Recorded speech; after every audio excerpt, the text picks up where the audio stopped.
எதிர்நீச்சல் தொடர்கிறது சீரியல்ல இன்னைக்கு எபிசோட்ல அண்ணன் தம்பி பாச போராட்டம் ஒரு பக்கம்னா, கதிர் பண்ற அராஜகம் இன்னொரு பக்கம்னு அனல் பறந்துச்சு. அண்ணனை ராஜாவா திரும்ப கூட்டிட்டு வருவேன்னு கதிர் சபதம் போடுறப்போ குணசேகரன் முகத்துல அப்படி ஒரு பெருமை.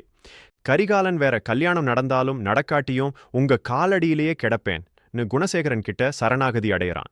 இவன் விசுவாசத்தை பாராட்டுறதா இல்ல பைத்தியக்காரத்தனம்னு சொல்றதான்னே தெரியல.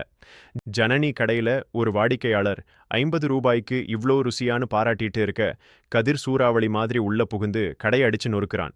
பொருட்கள் எல்லாம் சிதறி கிடக்க நந்தினி அதை பார்த்து பதறா. கதிர் நந்தினிய பார்த்து பேசின பேச்சு ரொம்ப கேவலம். பொம்பளைங்க கடை வச்சா ரோட்ல போறவன் கைய பிடிப்பான்னு அவன் அநாகரிகமா பேசினப்போ ஜனனி குறுக்கிட்டு, நீ ஒரு கிரிமினல்னு பதிலடி கொடுத்தா. ஆனா அறிவுக்கரசி அவன் கேஸ்ல இருந்து வெளியே வந்ததை சொல்றா.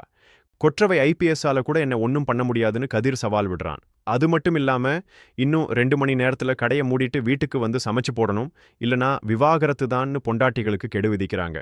கடைசியா வீட்டுக்கு போன கதிர் பெத்தம்மா விசாலாட்சியையும் விட்டு வைக்கல. பெத்தவன்னு பாக்குறேன்னு அவன் மிரட்ட, விசாலாட்சி அம்மா பயப்படாம ஜனனிக்கு ஃபோன் போடுவேன்னு சொன்னது மாசு. இவங்க தைரியம் கதிரை கொஞ்சம் யோசிக்க வச்சிருக்கு. கதிர் ஞானம் போட்ட இந்த விவாகரத்து மிரட்டலுக்கு ஜனனி டீம் பயப்படுவாங்களா, இல்ல சட்டப்படி இவங்களை எதிர்கொள்வாங்களா? விசாலாட்சி அம்மா என்ன செய்ய போறாங்க கமெண்ட்ல சொல்லுங்க.